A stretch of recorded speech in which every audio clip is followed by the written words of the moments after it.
Flight 93 अपने निर्धारित समय से 40 मिनट लेट थी। यूनाइटेड एयरलाइंस का बोइंग 757 विमान न्यूयॉर्क इंटरनेशनल एयरपोर्ट के रनवे पर खड़ा अपने टेक ऑफ का इंतजार कर रहा था। अरब मूल के 4 लोग फर्स्ट क्लास की 6 कतारों में चितराए हुए बैठे थे। उन्होंने अपनी वापसी का टिकट भी नहीं खरीदा था। एक रात पहले उन्होंने अरबी में लिखे एक दस्तावेज को पढ़ा था, जिसमें उन्हें इंस्ट्रक्शन दिया गया था कि वो हर रोग से अपने आप को अलग कर ले, संघर्ष के लिए खुद को मजबूत करे और मरने के लिए अपनी शपथ फिर से दोहराते हुए खुदा को बार बार याद करे। टॉम मैकमिलन अपनी किताब flight 93 the story the aftermath and the legacy of American courage में लिखते ही, इतनी बारीक तैयारी होने के बावजूद अल-कायदा ने इस बात की संभावना के बारे में सोचा नहीं था कि उड़ान में देर भी हो सकती है। उनकी ये योजना पहली बार 96 में अफगानिस्तान के पहाड़ों में बनाई गई थी और उसमें अगले कई सालों में बदलाव होते रहे थे। हाईजैकिंग के लिए जिन 4 उड़ानों को चुना गया था, वो सभी उसी सुबह 7:45 से 8:10 के बीच टेक ऑफ करने वाली थी। ये भी तय था कि विमान टेक ऑफ करने के 15 मिनट के अंदर हाईजैकिंग की प्रक्रिया शुरू कर देनी है। अगर सब कुछ योजना के अनुसार समय से हुआ होता तो एक एक करके 4 विमान प्रमुख इमारतों से टकराते और अमेरिकन गवर्नमेंट और मिलिट्री लीडरशिप को सोचने तक का समय नहीं मिलता।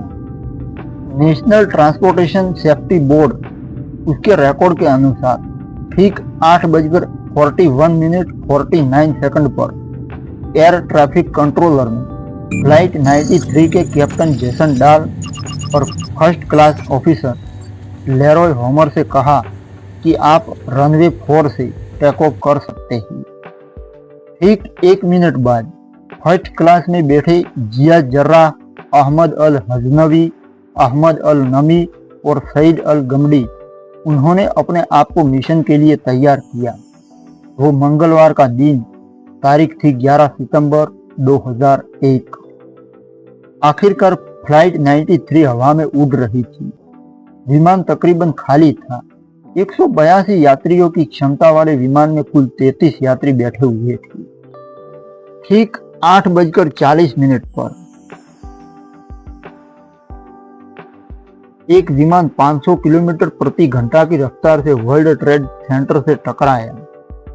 उसने उस गगनचुंबी इमारत की 93 से 99वीं मंजिल उसके बीच एक बड़ा छेद कर दिया। जब 17 मिनट हुए, उसके बाद 9:03 हुए थे, उसी समय एक दूसरे विमान ने दक्षिणी टावर को टक्कर मारी। तब जाकर अमेरिकी प्रशासन को आभास हुआ कि अमेरिका पर हमला हो रहा है।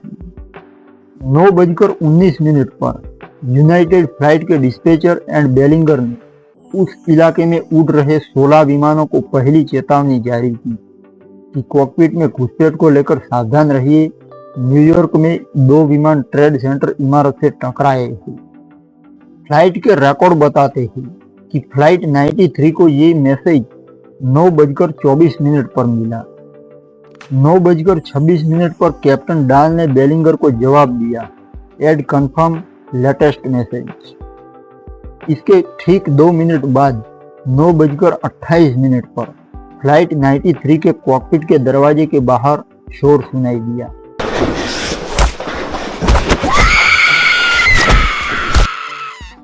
सिर पर लाल स्कार्फ बांधे चारों हाईजैकर्स तेजी से अपनी सीटों से उठे। उन्होंने 9:28 पर कॉकपिट में प्रवेश किया।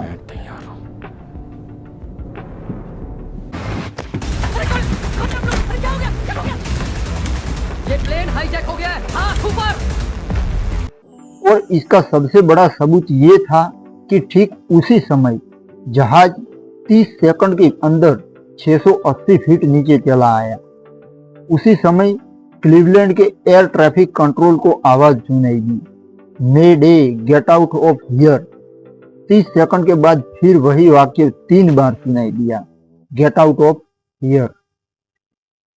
बैकग्राउंड में संघर्ष की दबी दबी आवाज भी आ रही थी। हो सकता है कि डाल या होमर ने जानबूझकर माइक्रोफोन का बटन दबा रखा हो ताकि जमीन पर मौजूद लोगों को पता चल सके कि कॉकपिट में क्या हो रहा है। मिचेल जुकोफ अपनी किताब fall and rise the story of 9/11 में लिखते हैं, अगले 90 सेकंड में क्लीवलैंड एयर ट्रैफिक कंट्रोलर के जॉन वर्थ ने विमान से संपर्क करने के 7 प्रयास किए, लेकिन उसका कोई जवाब नहीं आया। थोड़ी देर में उन्हें इसका कारण पता चल गया था। ठीक 9:31 पर एक अनजान शख्स ने तेज सांस लेते हुए एक अजीब से लहजे में बोलना शुरू किया। ये संदेश विमान में बैठे यात्रियों के लिए था, लेकिन सुनाई पड़ा एयर ट्रैफिक कंट्रोल वालों को। संदेश था, ladies and gentleman, here the captain, please sit down, keep remain seated, we have a bomb. रियाज जर्राह का फ्लाइट 93 पर कंट्रोल हो चुका था। अब जर्राह ने फ्लाइट 93 को वॉशिंगटन की दिशा में मोड़ दिया। वो 9:39 पर विमान को 40,000 फीट की ऊंचाई पर ले गया। उसके बाद उसने अनाड़ियों की तरह विमान को नीचे लाना शुरू किया। इससे पहले 9:33 पर कॉकपिट में मौजूद एक महिला की आवाज सुनाई दी, please please please please please don't hurt me, oh God. जांचकर्ताओं का मानना है कि संभवतः ऐसा हो सकता है कि ये आवाज फर्स्ट क्लास की महिला क्रू मेंबर डेबी वेल्स या वांडा ग्रीन की थी। सबसे मान्य थियोरी ये है कि 9/11 के सभी 4 विमानों के हमले महिला क्रू मेंबर के साथ हिंसा से शुरू हुए थे। ठीक 9:35 हुए थे। एक महिला की आवाज फिर सुनाई दी जो कह रही थी, I don't want to die. Voice recorder के ट्रांसक्रिप्ट के अनुसार 9:37 पर कॉकपिट के अंदर सारा प्रतिरोध समाप्त हो चुका था। एक हाईजैकर संभवतः हो सकता है कि गमड़ी और शहीद की आवाज सुनाई दी थी, everything is fine, I finished. इसके बाद महिला क्रू मेंबर की कोई आवाज सुनाई नहीं दी थी। बहुत संभावना है कि तब तक उसे मारा जा चुका था। 9:39 पर जर्राह ने उद्घोषणा करने की दूसरी कोशिश की। इस बार उसकी आवाज पहले से ज्यादा नियंत्रित और सधी हुई थी। ये घोषणा भी एयर ट्रैफिक कंट्रोल को सुनाई दी, here is captain, I would like you all to remain seated, we have a bomb aboard and we are going back to the airport and we have our demand. United airline के विमान में passenger और crew members को एक खास technology वाली Verizon earphone के जरिए हवा से जमीन पर बात करने की सुविधा दी गई थी। विमान हाईजैक होने के 30 मिनटों के अंदर उस पर सवार 12 यात्रियों ने 23वीं और 34वीं पंक्ति से लगे हुए ईयरफोन से 33 बार जमीन पर कॉल मिलाए थी। इसमें से 20 कॉल्स तुरंत डिस्कनेक्ट हो गई थी, लेकिन 15 कॉल्स पर नीचे बात हो पाई थी। इन कॉल्स से बहुत कुछ संकेत मिले कि फ्लाइट 93 उसमें उस समय क्या हुआ हो रहा था। सबसे पहले 9:30 पर टॉम बर्नेट ने कैलिफोर्निया में अपनी पत्नी डीना को फोन लगाया। अपनी किताब the only plane in the sky में गैरेट एम ग्राफ लिखते हैं। डीना ने पूछा, टॉम तुम ठीक तो हो? टॉम ने जवाब दिया, नहीं मैं ठीक नहीं हूँ, मैं उस विमान में हूँ जिसे हाईजैक कर लिया गया है। हाईजैकर्स ने एक व्यक्ति को छुरा भोंक दिया है और अब हमसे कह रहे हैं कि विमान में बम रखा हुआ है, तुम प्रशासन को इसके बारे में सूचित करो। विमान की महिला क्रू मेंबर जो कि परिचारिका थी, सैंडी ब्रैडशो ने सबसे पहले इसकी सूचना यूनाइटेड एयरलाइंस को दी। उन्होंने 9:35 पर 33वीं पंक्ति से सैन फ्रांसिस्को के मेंटेनेंस ऑफिस में फोन मिलाकर मैनेजमेंट से कहा, हमलावरों ने कॉकपिट पर कब्जा कर लिया है, बाकी सारे यात्रियों को विमान के पिछले हिस्से में ले आया गया है। सैंडी 6 मिनट तक लाइन पर रही। मैनेजर के अनुसार उनकी आवाज आश्चर्यजनक रूप से बहुत संयत थी। टॉम मैकमिलन लिखते हैं, इस बीच मार्क बिंघम ने अपनी मां को फोन मिलाया। उसने कहा, मैं मार्क बिंघम बोल रहा हूँ। वो शायद इतने दबाव में था कि उन्होंने अपना पूरा नाम लिया। उन्होंने कहा, मैं आपको बताता हूँ कि मैं आपसे बहुत प्यार करता हूँ। मैं इस समय सैन फ्रांसिस्को जाने वाले विमान पर सवार हूँ। 3 लोगों ने विमान पर कब्जा कर लिया है। उनका कहना है कि उसके अंदर बम है। फिर उसकी मां एलिस ने पूछा, मार्क वो लोग कौन है? तो बिंघम ने इस प्रश्न का जवाब नहीं दिया, बल्कि कहा कि आपको मुझ पर विश्वास करना चाहिए। जो कुछ मैं कह रहा हूँ बिल्कुल सही है। उधर जैसे ही क्लीवलैंड एयर ट्रैफिक ने जिया जर्राह की उद्घोषणा सुनी, उसने फौरन प्रतिक्रिया देते हुए कहा, okay that's United 93 calling, understand you have a bomb on board, go ahead United 93 go ahead. लेकिन कॉकपिट से उनके पास कोई जवाब नहीं आया था। इस बीच एयर कंट्रोलर जॉन वर्थ के लिए सबसे बड़ी चुनौती उस समय खड़ी हुई थी जब 9:42 पर फेडरल एविएशन एडमिनिस्ट्रेशन ने अमेरिकी वायु क्षेत्र में उड़ रहे सभी नॉन मिलिट्री विमानों को नजदीकी एयरपोर्ट पर उतरने का आदेश दिया।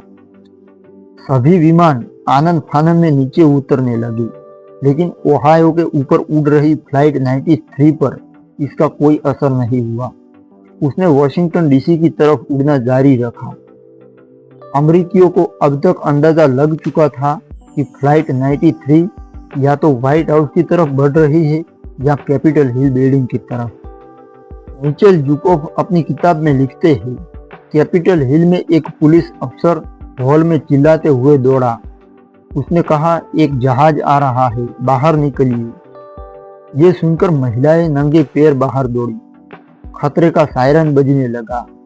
कांग्रेस के कुछ सदस्य पेड़ के नीचे जमा होने शुरू हो गए। हथियारों से लैस पुलिस अफसरों ने अमेरिकी सीनेट के नेताओं को कोल्ड वॉर के जमाने में बनाए गए बंकर में पहुंचाया। इस बीच विमान 40,000 फीट की ऊंचाई से उतरकर 20,000 फीट की ऊंचाई पर आ गया था। साफ जाहिर था कि जिया जर्राह को उसे उड़ाने में दिक्कत पेश आ रही थी। जर्राह 9/11 के हाईजैकर्स में वाहिद शख्स था जिसके पास पायलट का कमर्शियल लाइसेंस नहीं था और उसने बाकी लोगों की तुलना में विमान उड़ाने की ट्रेनिंग लेने में कम समय लगाया था। उसने ये भी बताया कि वो हथियार के रूप में किसका इस्तेमाल करेगा। उसने कहा, मेरे पास अभी भी नाश्ते के साथ आया बटर नाइफ है। टॉड बीमर ने भी लीजा जेफरसन को बताया, हम कुछ करने जा रहे हैं, हमारे पास कोई और ऑप्शन नहीं बचा है। 9:53 पर जिया जर्राह और शहीद अल गमड़ी को पहली बार एहसास हुआ कि विमान में सवार यात्री विद्रोह भी कर सकते हैं। कॉकपिट के बाहर खड़े अहमद अल हजनवी और अहमद अल नमी उन्हें बता चुके थे कि किस तरह यात्री लगातार फोन कर रहे हैं। उनके बीच बैठकें हो रही हैं और वो हमें घूर घूर कर देख रहे हैं। जर्राह को मालूम था कि उसे अपने लक्ष्य तक पहुंचने में अभी आधा घंटा और लगेगा। टॉम मैकमिलन लिखते हैं, विद्रोह करने वाले यात्री विमान के बीच में इकट्ठा हुए। विमान परिचारिका सैंडी ब्रैडशॉ विमान के पिछले हिस्से में पानी गर्म कर रही थी ताकि उसे हाईजैकर्स पर फेंका जा सके। कुछ जांचकर्ताओं का मानना है कि वो लोग खाने की ट्रॉली को कॉकपिट पर जोर से टकराने के बारे में भी सोच रहे थे।